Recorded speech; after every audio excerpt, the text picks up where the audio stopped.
Pra quem não me conhece, oi, eu sou Martina Giovanetti, estudante de Relações Internacionais. Aquilo ali do lado é um papel higiênico. E hoje, galera, a gente vai reagir a uma coisa que vocês curtem bastante, que é o canal Novos Clássicos. Mais especificamente, esse vídeo aqui. Todos os presidentes do Brasil em 11 minutos. Mas antes, já se inscreveu no canal? Eu acho que você não se inscreveu. Então vai se inscrever por gentileza, porque faz toda a diferença pra mim.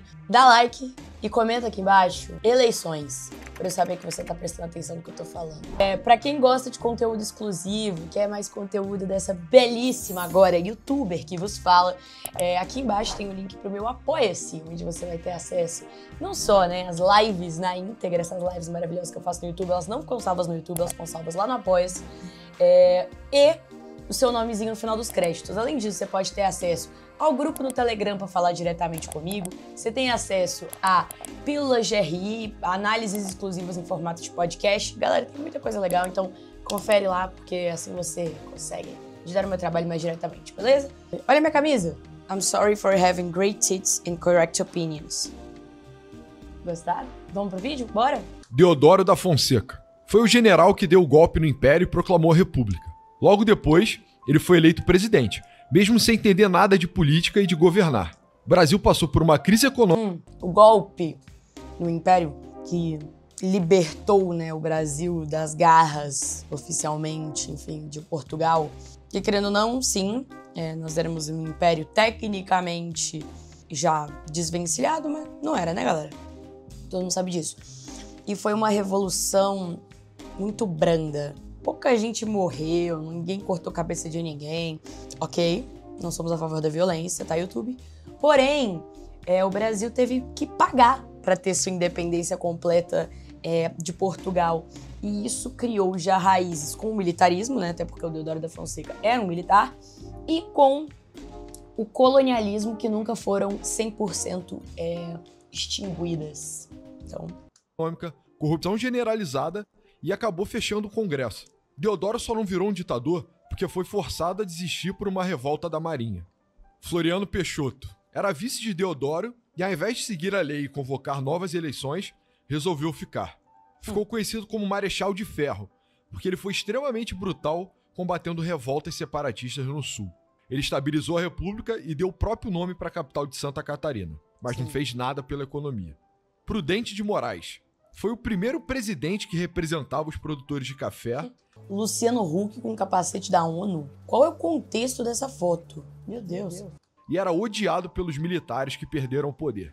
Foi um grande diplomata, mas aumentou Perderam o poder, sim. Um brinde aos militares que perderam o poder. o endividamento externo do Brasil e foi humilhado na revolta de Canudos, no Nordeste. Como a maioria dos presidentes da República Velha, também não fez Eu tô com bigode de vitamina. É charme, galera. muito pelo povo ou pela economia.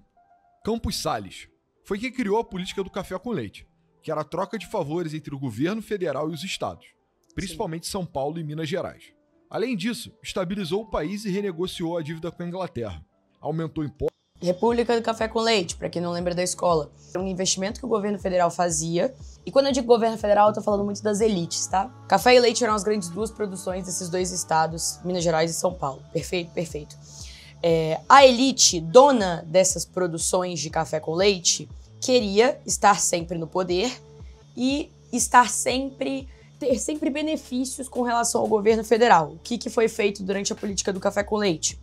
O governo federal dava favores a esses estados, então ajudava economicamente, dava, enfim, preferência para esses estados em muitas questões, principalmente tarifárias. E aí, em troca, né, esses estados, eles elegiam, né, um presidente, eles definiam um presidente que uma hora era mineiro, uma hora era paulista, uma hora era mineiro, uma hora era paulista, e essa troca de favores, ela era sempre contínua, então era um ciclo. Eles escolhiam um candidato que era eleito para o governo federal aplicava, né, favores a esses estados financiavam a campanha de um outro candidato que ia para o governo federal. Então era um ciclo. Cortou gastos e terminou o mandato sendo odiado pelo povo. Sem dúvidas, o presidente mais influente da República Velha. Rodrigues Alves transformou o Rio de Janeiro na cidade maravilhosa com as suas grandes obras e anexou o Acre diplomaticamente. Tinha fama de dorminhoco. É que a gente vai falar de um outro cara aí nesse meio tempo, mas essa política de transformar o Rio de Janeiro em a cidade maravilhosa foi com muita política higienista e com muito assassinato e desalojamento de pessoas pobres, tá? Quem já leu O Cortiço sabe do que eu tô falando. E realmente, não fez muito além disso. Afonso Pena O cara é gêmeo do Rodrigo Alves. tentou integrar a Amazônia e o interior do Brasil com ferrovias. Ele controlou a inflação quando adotou o padrão ouro para a moeda, incentivou a imigração de alemães e italianos e trouxe a primeira leva de japoneses para o Brasil. Além disso, De novo, por que isso foi feito? Ó, vamos analisar aqui qual que é o período de governo desse cara. Pré-Primeira Guerra, tá? A Europa estava passando por algumas crises políticas muito significativas. Essa leva de imigrantes alemães, italianos e japoneses para o Brasil foi com o objetivo de substituir a mão de obra, né, de pessoas negras. Mais do que isso, por quê? Porque a escravidão tinha acabado há menos de 20 anos. Então, trazendo essas pessoas para o Brasil, conseguiria mão de obra barata, perfeito. As pessoas foram muito exploradas, tá? Mesmo sendo pessoas brancas, elas foram muito exploradas. E existia a necessidade de embranquecer o Brasil. Então, também foi uma política racista. Não foi apenas uma política de exploração de mão de obra barata. Além disso, modernizou as Forças Armadas, mas morreu antes do fim de seu mandato. Nilo Peçanha foi o primeiro presidente negro do Brasil. Terminou o mandato e garantiu que os paulistas iriam continuar no poder. Hermes da Fonseca foi um carniceiro combatendo a revolta da Chibata e fez um grande esforço militar para diminuir o... Nossa, a revolta da Chibata, mano, eu lembro que era uma das revoltas que eu mais gostava de estudar na escola, porque primeiro que ela é muito complexa, segundo que ela foi extremamente violenta, e não que eu goste de violência, novamente tudo. Mas ela foi uma revolta que mudou completamente a lógica de repressão do Brasil, como a gente vai ver depois com Vargas. Ela é muito interessante. E o poder dos governos estaduais. Também começou a aproximar o Brasil dos Estados Unidos e renegociou a dívida externa. Venceslau Braz governou durante anos de grandes crises no Brasil e no mundo, com a epidemia de gripe espanhola, Sim. uma greve geral em 1917 e a entrada do Brasil na Primeira Guerra Mundial. O lado bom é que, como a Europa estava em guerra e não conseguia exportar os produtos de suas fábricas, o Brasil foi obrigado a começar a se industrializar. Delfim Moreira. Rodrigues Alves tinha sido eleito novamente, mas morreu de gripe espanhola. Ele entrou só para convocar novas eleições. Epitácio Pessoa. Teve um governo muito instável por causa de insatisfações dos tenentes das Forças Armadas e pelas greves dos comunistas. Se envolveu em polêmicas sobre raça e, no fim, brigou com os políticos de São Paulo, gerando uma nova crise na política do café com leite. Perfeito. Arthur Bernardes. Eleito com clima tenso, teve que lidar com mais revoltas dos tenentes do Exército e lidar com o Rio Grande do Sul. Vocês veem, e isso é uma coisa legal pra gente discutir. Martina tá dando muita revolta de militar. Lembra que eu falei que o Brasil ele foi criado com bases militares, né? E aí não é à toa que... ele sai em 22. 8 anos depois disso, a gente tem o quê? Ditadura, né? Que por mais que não tenha sido necessariamente uma ditadura militar, foi uma ditadura que teve uma repressão militar muito significativa. Porque aí a gente teve a ditadura do Vargas, que durou até 45. E aí depois, menos de 20 anos depois, a gente tem uma nova ditadura no Brasil. E aí acaba a ditadura.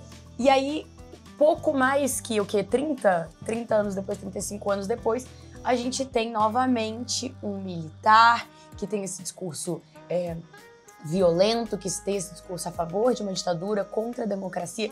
Então isso não é novo no Brasil, isso é cíclico.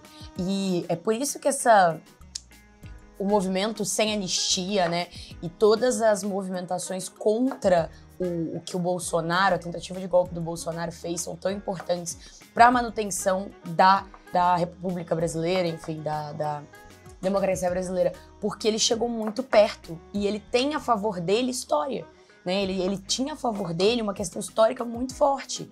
Então, não foi uma ameaça leve, não foi uma ameaça que não tinha fundamento nenhum, sabe? Que já mostrava uma nova alternativa para a política do café com leite. Ele já acreditava que o Brasil precisava se industrializar definitivamente, mas não conseguiu fazer nada por causa das crises no seu governo. Washington Luiz teve um governo marcado por mais brigas com os tenentistas e pelo rompimento entre as elites de São Paulo e Minas Gerais. De brinde, ainda ganhou a crise de 29 no seu mandato, a maior crise econômica da história da humanidade. Para fechar o fiasco, rompeu com a política do café com leite de vez, tentando tomar o poder todo para São Paulo. Resultado, Getúlio Vargas.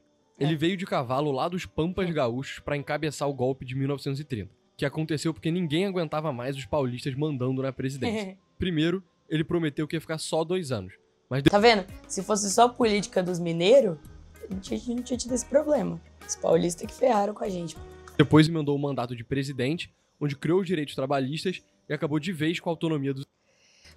Vamos lá, também é importante a gente dizer aqui, ele criou os direitos trabalhistas, isso foi extremamente importante para a classe trabalhadora brasileira, sim.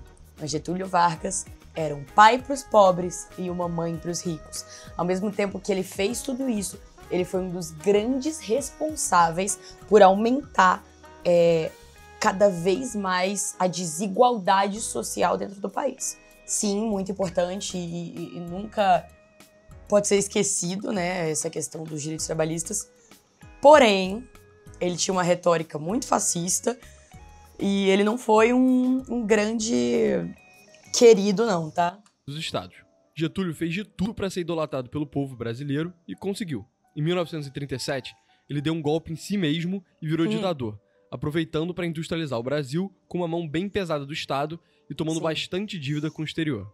Depois, a Segunda Guerra Mundial estourou e o regime foi ficando cada vez mais autoritário, até que quando o exército voltou, ele ameaçou dar um golpe. Aí, o Getúlio preferiu sair para os Pampas por conta própria, mas Golpe do exército, de novo. prometeu que ia voltar.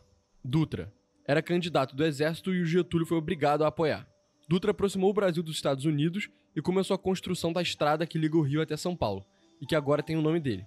De resto, ele foi liberal na economia, facilitando o comércio exterior e a industrialização. Getúlio Vargas. Ele falou que ia voltar e voltou mesmo.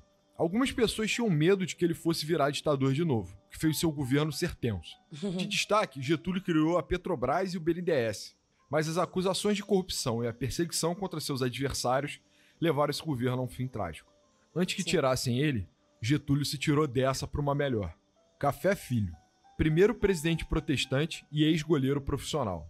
Tentou conciliar as facções Eu não sabia que ele era goleiro. do Brasil e diminuir a inflação, que já estava muito alta, mas falhou em tudo. Juscelino Kubitschek foi imortalizado pelo lema dos 50 anos em 5, prometendo industrialização e prosperidade.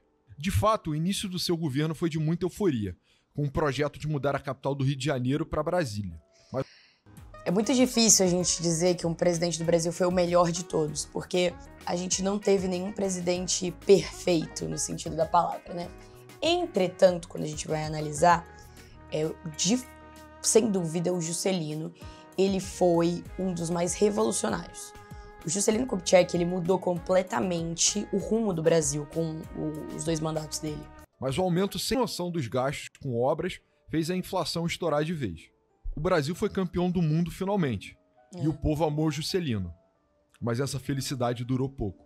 Jânio Quadros foi eleito para acabar com a corrupção, mas não era um político tradicional. Era um completo maluco, confuso, esquisito, contraditório. Esse cara era bizarro. Mano, essa foto. Gente, o Jânio Quadros, ele era totó. Ele era tipo assim, gente, imagina um Collor, tipo meio, acabar com os marajás, misturado com o Bolsonaro, de ser completamente, tipo assim, a favor do conservadorismo e, tipo, muito, não é nem conservador, ele era reacionário mesmo. Tirei uma foto dele, de um policial medindo o tamanho dos biquínis das pessoas no Rio de Janeiro, foi graças a esse cara. E ao mesmo tempo, isso aqui é ele com o Che Guevara. Vocês estão entendendo? Tem um meme com essa foto aqui, que é o Che Guevara virando, falando assim, será que esse maluco sabe que eu sou comunista? E aí o Johnny falando assim, será que esse comunista sabe que eu sou maluco? Depois de alguns meses sem conseguir fazer nada, ele achou que se ameaçasse sair para dar lugar a um getulista, as pessoas iam implorar para ele voltar. Resultado, saiu da presidência e ninguém sentiu falta. João Goulart, o tal getulista que estavam evitando. Jango fez exatamente o que disse que ia fazer. implementou políticas de distribuição de renda e não deu muita importância para a crise econômica. Resultado, os militares, com o apoio dos Estados Unidos, afastaram ele do poder. Não, com apoio não, amor. Militares, graças aos Estados Unidos, com financiamento, apoio e exigência dos Estados Unidos, era impossível o golpe militar de 64 não ter acontecido. Assim como foi impossível, como aconteceu em toda a América Latina. Não foi assim, os militares queriam e aí os Estados Unidos foi lá e apoiou. Não, amor. Os Estados Unidos viraram e falaram assim, vocês vão dar um golpe e a gente vai ajudar. E óbvio, como eu disse, qualquer oportunidade que os militares tiveram ao longo de toda a nossa história para estar no poder, eles estiveram. E deram início ao que nós conhecemos como ditadura militar. Castelo Branco. Foi o primeiro ditador do regime militar. E aí eu tenho uma questão. Eu entendo que o Brasil é uma república presidencialista e que isso não muda com o fim da democracia, né, que foi o caso aqui, mas eu sou muito contra colocar na categoria presidente os ditadores brasileiros. E há controvérsia sobre isso que eu tô falando, tá? Não é todo mundo que concorda com isso. Eu sou contra, tá? Eu acho que ditador tem que ter o nome de ditador e não de presidente. Então eu não acho justo dar o mesmo nome para uma pessoa que foi eleita e para uma pessoa que entrou no poder por meio de um golpe militar. E por mais que ele fosse eleito, né, com a forma de eleição que foi definida ali pós-golpe, né, eu sou contra. Ele estabeleceu as bases políticas da ditadura com os primeiros atos institucionais. Fim de eleições populares para presidente, governador e prefeito, a autorização de só 2 partidos, a Arena e o MDB, e o poder do presidente de remover direitos políticos de qualquer opositor. Ele morreu 3 meses depois de sair do poder, quando um caça da Força Aérea Brasileira bateu no avião que ele estava. Costa e Silva. Foi responsável pelo AI-5, decreto que tornou a ditadura pior de todos, bem mais autoritária. Tudo que a mídia queria publicar tinha que ser aprovado pelo governo. Todas as reuniões políticas tinham que ser autorizadas pela polícia. E o presidente passou a ter o poder de remover qualquer pessoa de qualquer cargo público, fechar o Congresso sem justificativa e aprovar qualquer lei sozinho. Médici, terceiro presidente da ditadura, governou durante o seu período mais próspero e também mais autoritário. De novo, próspero entre muitas aspas, tá? Porque o que esse filho da p deixou de dívida externa pro Brasil, que só foi resolvida no governo Lula, é brincadeira, tá? A economia passou pelo milagre brasileiro, em que o PIB cresceu 11% por ano, impulsionado por um grande aumento na dívida, um tiro que ia sair pela culatra. Além disso, Médici aumentou o combate a grupos de esquerda radical, com a maioria das mortes e torturas da ditadura acontecendo durante o seu governo. Ernesto Geisel. Diferente de Médici, Geisel se dedicou à abertura política, diminuindo o autoritarismo e começando o processo de redemocratização. Ele acabou com o AI-5, combateu os militares linha dura e começou a anistia aos perseguidos por motivos políticos. Na economia, seu governo foi marcado pela diminuição do crescimento, o aumento da inflação e o aumento do endividamento. Figueiredo. Quinto e último. Endividamento que não necessariamente foi culpa dele, mas que uma vez que você começa a ter um endividamento muito grande e não tem política nenhuma pra resolver, é inevitável, né? A dívida ela só cresce, existem juros, existem necessidades que têm que ser supridas. O último ditador militar, Figueiredo foi quem trouxe a democracia de volta para o Brasil. Ele perdoou todos os condenados políticos da ditadura e permitiu a criação de mais partidos. Economicamente, seu governo deu início à famosa década perdida, sem crescimento do PIB per capita, com grande aumento da inflação e da dívida externa. Sarney foi o primeiro presidente civil do Brasil desde João Goulart. Seu governo foi marcado por 2 coisas: o fortalecimento de ideias... Lembrando que ele não foi eleito abertamente pela população, tá? Isso também é importante lembrar. ...de esquerda na sociedade, que tinham ficado muito tempo reprimidas durante a ditadura, e a aprovação da Constituição de 88, que é a que está em vigor até hoje. Além disso, ele tentou umas formas doidas de diminuir a inflação, como congelamento de preço, que fracassaram, fazendo ela chegar a 2.000% ao ano em 1989. Fernando Collor, queridinho da sua avó, foi o primeiro presidente eleito diretamente pelo povo. Muito importante, de uma família que mandava em Alagoas, tá?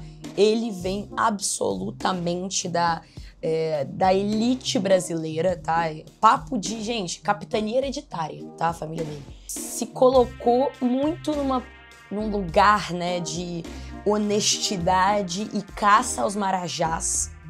Aqui a gente vai ver bem, né? O combate do privilégio da máquina do governo. Então, basicamente, ele falava assim, tem um monte de gente no governo que não faz nada, eu vou demitir todo mundo, vou acabar com a corrupção dentro do governo. Promessa de privatização estatal. Ele era basicamente de direita, gente. Ele tinha um discurso muito parecido com o Bolsonaro, só que ele era bonito. E aí muita gente, juro por Deus, muita gente votou nele por causa disso. Pós-ditadura. Continuou a tradição do Sarney de tentar abaixar a inflação de formas burras, chegando até a confiscar a poupança dos brasileiros. E foi aí que ele se fudeu, né? Foi um fracasso total. Isso deixou ele muito impopular, o que levou a seu impeachment por corrupção em 1992, deixando o cargo Aí, por seu vice, Olha o cara que vai acabar com a corrupção. Itamar Franco. Fez um plebiscito em que os brasileiros puderam escolher entre presidencialismo, parlamentarismo e monarquia constitucional. Isso é bizarro, gente. A minha mãe votou nesse plebiscito, vocês têm noção? Isso foi agora. Para tristeza dos adolescentes de hoje em dia, a monarquia perdeu e o povo escolheu ter um presidente. Também foi durante o seu mandato que o Plano Real acabou com a hiperinflação, usando técnicas econômicas ortodoxas. Inclusive, há muita gente acha que o Plano Real foi implementado no governo FHC. Não foi implementado no FHC, mas foi desenvolvido pelo FHC. Foi finalizado no FHC. O ministro da Fazenda que fez esse milagre ficou tão popular que acabou ganhando a próxima eleição. Fernando Henrique Cardoso. Ele continuou implementando o Plano Real, permitiu a reeleição para presidente e ficou famoso por implementar políticas econômicas liberais, como facilitar a entrada de empresas. Bom presidente, porém, ele poderia ter feito mais, sabe? Eu sinto que ele fez o necessário na época e ele era muito diplomático. Muita gente gostava dele. Tipo, ele não era um político que a esquerda necessariamente completa, como eu não tô falando que a esquerda não gosta do FHC, pelo amor de Deus, mas a esquerda como um total não odiava o cara e a direita como um total não odiava o cara. Então, ele conseguiu fazer uma coisa que, pós ele, a gente vai ver que ficou difícil. Empresas estrangeiras e a privatização de várias estatais, como Isso, por exemplo, é uma merda, entendeu? os bancos estaduais, as empresas de telefonia e de energia. Lula foi eleito porque o Brasil cansou do liberalismo. Lula começou bem tímido o seu governo, Não só o Brasil, a América Latina inteira, tá? Ele faz parte da Onda Rosa, que foi uma onda de eleições de presidentes mais progressistas, né? E não dá pra falar comunista, tá, galera? Porque o Lula ele já foi comunista na época sindicalista dele e tudo mais. Mas enquanto presidente, nunca. O Lula ele era muito populista, né? Ele fez uma coisa que era muito necessária, que foi acabar com a dívida externa brasileira e diminuir as desigualdades sociais. Isso, de fato, ele fez. Agora, dizer que o Lula é comunista é loucura, tá? Desculpa. Ele foi um presidente de centro-esquerda, vai nos seus 2 primeiros governos. Hoje em dia ele é centrão total, mas nessa época a gente pode dizer que ele era de centro-esquerda. Assim, ele hoje é o maior político do Brasil. Não tem nenhuma dúvida, acho que ninguém tem. Mas ele começou uma coisa que iria gerar futuramente o bolsonarismo, que foi uma polarização, e não que ele tenha começado no sentido de que é culpa dele, mas no governo dele, perfeito? mantendo firme a política econômica moderada do FHC. Com o preço da soja e do ferro super altos por conta do crescimento explosivo da China, o Brasil foi ficando rico. E o Lula aproveitou para ficar mais ousado, criando e expandindo programas sociais e a mão do Estado na economia. Com a crise de 2008, Lula apostou ainda mais no gasto do governo, o que deu certo para o Brasil continuar. Mão visível do Lula, Na crise de muito 2008, Lula apostou no governo, Mão visível do Lula. o que deu certo para o Brasil continuar crescendo, pelo menos até o seu governo acabar. Dilma foi eleita pela imensa popularidade do Lula e redobrou a aposta em políticas intervencionistas. Tá aí uma pessoa, mano, que nunca deveria ter sido presidente. Eu adoro a personalidade política da Dilma, tá? Ela não foi uma boa presidente, mano. Jamais eu apoio o golpe, porque foi um golpe, isso já tá provado, que fizeram contra ela, né, do impeachment. Mas ela nunca deveria ter sido presidente. E eu tenho essa opinião impopular. Ela é uma economista extremamente capacitada. Ela é uma mulher forte, ela é um símbolo contra a ditadura brasileira. Ela é uma política de muita força, né? Ela nunca deveria ter sido presidente porque ela não sabia conversar com o centrão e com a direita como o Lula sabia fazer. E foi exatamente isso que gerou o impeachment dela, sabe? Um crescimento da extrema-direita muito forte. Eles engoliram ela, cara. Isso criou espaço pro bolsonarismo. Eu gosto muito da figura política da Dilma. Admiro muito ela como pessoa. Admiro ela como economista. Mas ela nunca deveria ter sido presidente. Eu tenho essa opinião que é um pouco polêmica, vai pra galera da esquerda, mas eu realmente, de fato, acredito nisso. Ainda mais falando de uma mulher, né? A primeira mulher presidente do Brasil e única. É difícil falar isso, mas eu acho que ela nunca deveria ter sido presidente. Infelizmente, acho que escolheram a pessoa errada pra aquele momento, sabe? O que é uma pena, porque ela é uma pessoa que eu considero fantástica. A economia começou a dar sinais de falha, até que ela fracassou totalmente em 2015, dando início à maior crise econômica da história do Brasil. Isso, misturado com as investigações por corrupção que o PT estava passando, não tinha como a Dilma continuar. E ela também passou por um impeachment. Michel Temer. Pode chamar o cara de vampiro ou de golpista, mas o cara, além de ser muito bem casado, conseguiu resolver a crise política e econômica que o Brasil estava passando. Conseguiu estabilizar e liberalizar. De novo, entre aspas, não foi uma coisa que foi feita com pensamento no futuro, foi unicamente no presente. Isso custou muita coisa, principalmente para as pessoas mais pobres. A economia, fazendo um governo sem grandes sustos. Jair Bolsonaro. O herói de todo tiozão do pavê, o Bolsonaro foi eleito como símbolo do fim dos governos petistas. Se vendeu como anticorrupção, prometeu moralizar a política e a sociedade, além de combater o crime. No fim, ele fez reformas econômicas importantes, mas avançou muito pouco nas suas promessas de governo por conta da pandemia. Não avançou nada e não foi por conta da pandemia, que ele não tinha um plano de governo. E da dificuldade de articulação política. Os últimos dias de seu governo ainda foram bastante controversos, mas ainda é cedo para falar sobre isso. Lula. Não, calma aí, falou muito pouco do Bolsonaro, pô. Como é que fala que o Bolsonaro vai ser anticorrupção e não fala do escândalo de corrupção que ele tá envolvido? Oh, shit. Here we go again. Para. Não sai ainda não. Já a gente vai postar uma tier list ranqueando todos os presidentes do Brasil. É isso. Galera, se inscreva no canal dos meninos, tá? Hoje acabamos por aqui. Apoiadores, vamos subir o nome deles no final. E se você ainda não é um apoiador, o link pro meu apoio está aqui embaixo, beleza? Curte esse vídeo, se inscreve aqui no canal, que é muito importante pra mim. E é isso. Um beijo pra vocês. E até o próximo vídeo, viu? Tchau!